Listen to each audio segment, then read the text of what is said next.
Okay, this one is going to sound completely unhinged, so just stay with me for a second.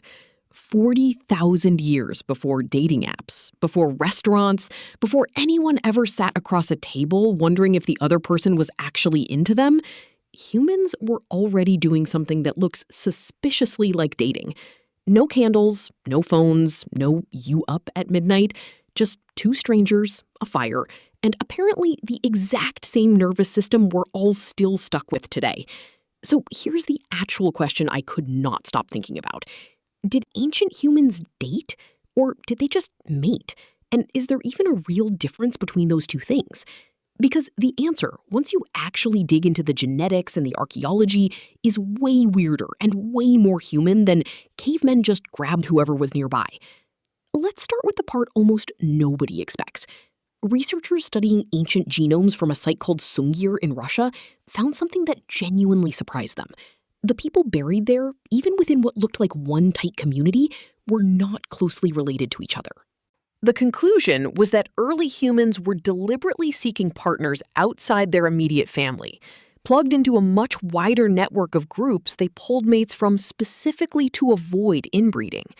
In other words, they weren't just settling for whoever happened to be standing closest. They were, in some very basic sense, going outside their friend group on purpose. That single fact changes the entire picture, because it means somewhere in deep prehistory, total strangers from different groups had to actually meet each other. And meeting a stranger from a different group who doesn't speak your language, doesn't know your customs, and has absolutely no reason to trust you yet, that's not a footnote in human history. That's the first date. It just didn't have a name yet. Picture it like this: a group following a river valley for 2 seasons. Another group arriving from further north, trailing a herd that wandered into the wrong territory at exactly the right time. 2 people on either side of that meeting, I'll call them Kira and Bren, just to make this easier to follow. Not because we know their actual names. Obviously, nobody wrote any of this down. Neither of their groups has ever crossed paths with the other before. Nobody speaks the same way. Nobody knows if this is the start of an alliance or the start of a problem. And the first thing that happens isn't conversation. It's food. Bren's group gestures toward the river. Kira's group gestures back at a pile of fish they clearly don't need all of. Within about an hour, 2 groups who'd never met are sharing a meal before a single name has been exchanged. Which is, if you think about it, both the least romantic possible opening in human history and also exactly how half of modern dating still works. 2 people who don't know each other yet, both deciding food is a safer subject than feelings. Watching all of this a little too closely is someone I'll call Old Yara, the oldest woman in Kira's group. Sharp-eyed, has seen 4 different groups pass through this valley in her lifetime, and has strong opinions about every single one of them. She becomes important later. Right now, she's just watching Bren, the way you watch someone you already suspect is about to cause a problem. Here's a detail that almost nobody talks about when they picture prehistoric romance. Kira doesn't approach Bren directly. She approaches Bren's younger sibling instead, the apparently universal, completely timeless strategy of talking to literally anyone except the person you're actually interested in. She shows the kid how her group knots a fishing line. It's nothing, except Bren is clearly watching this happen from about 15 feet away, badly pretending not to. Nothing official happens. No conversation, no agreement, nothing you could point to and call a date. But something shifts, and archaeologists actually have a name for it: intergroup contact, which sounds incredibly unsexy until you realize it's the polite scientific term for exactly what's happening here. 2 people quietly deciding they're curious about each other while their entire communities watch and pretend not to. Now, here's where it gets genuinely strange, because the genetics get specific in a way you wouldn't expect. When scientists studied interbreeding between Neanderthals and early modern humans, they found the pairings weren't evenly split between the sexes. They skewed specifically toward Neanderthal men and Homo sapiens women. Nobody fully agrees on why. It might have been about who tended to travel further from their birth group. It might have been about whatever counted as attractive 40,000 years ago, which, to be clear, nobody can actually tell you because nobody wrote it down.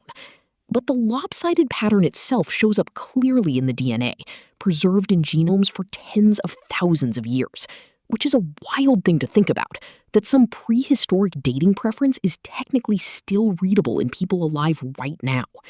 But meeting someone wasn't the hard part. Staying was. Because here's the thing modern dating shows never get right about how this actually worked. There was no version of two people privately deciding their own relationship in total isolation from everyone around them. Whether Bren's group stayed near the river through the season wasn't a decision Bren got to make on his own, and it wasn't Kira's to offer either. It belonged to both entire communities, tangled up in hunting rights, food supply, and whatever alliances either side already had elsewhere. Old Yara calls a meeting. Not dramatic, not hostile, just practical. The kind of meeting where everyone already silently understands what's actually being discussed, even though nobody says the word relationship out loud once. The outcome? Bren's group can stay through the season if they contribute to the hunt and don't strain the river's fish supply. It sounds like pure logistics. It is also, functionally, the prehistoric version of a parent saying, fine, he can stay for dinner. And this is where something else kicks in that historians think mattered just as much as attraction did. What you could actually offer. Bren starts showing Kira's group a stoneworking technique his people use further north, a method that makes their tools hold an edge longer. It's not romance, technically. It's a technology transfer. But it's exactly the kind of small, useful exchange that anthropologists think held these early intergroup relationships together. Because showing up empty-handed and just lingering near your love interest's camp was apparently not a winning strategy then either.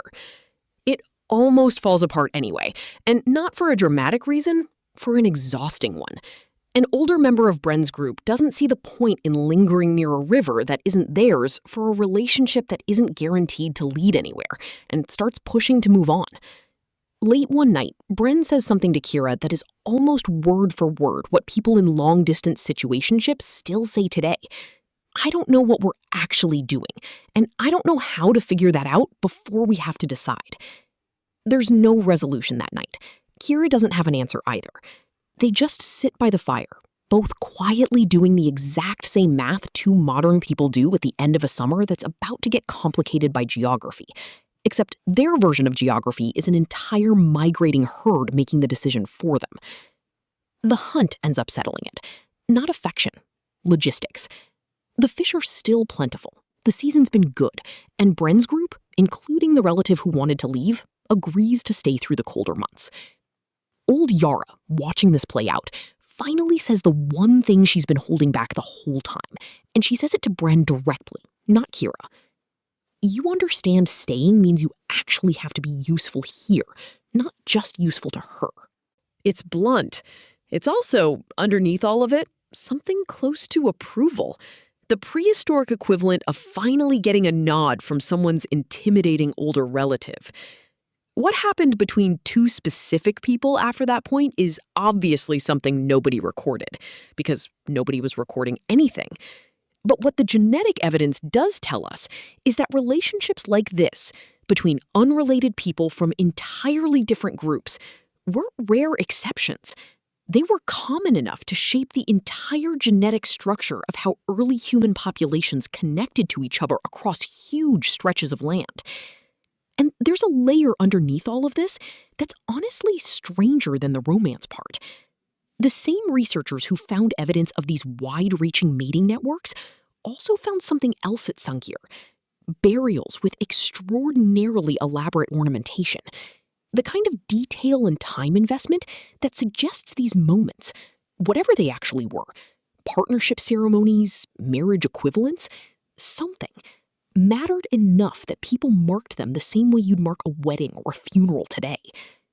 Researchers themselves point to this as evidence of rules, ceremonies, and rituals built around the exchange of mates between groups, the kind of thing that may have foreshadowed modern marriage by tens of thousands of years.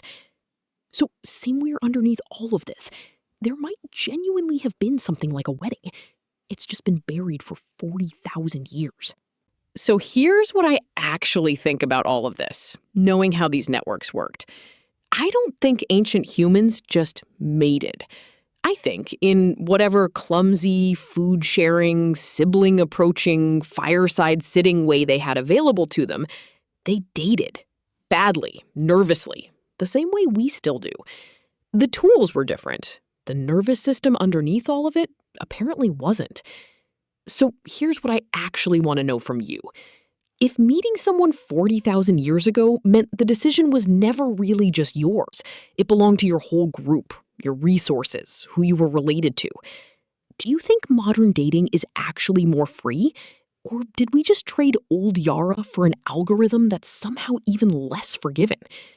Tell me honestly in the comments, and don't just give the easy answer. Actually think about how much of your own relationship history wasn't really a private decision either. I'll see you in the next one.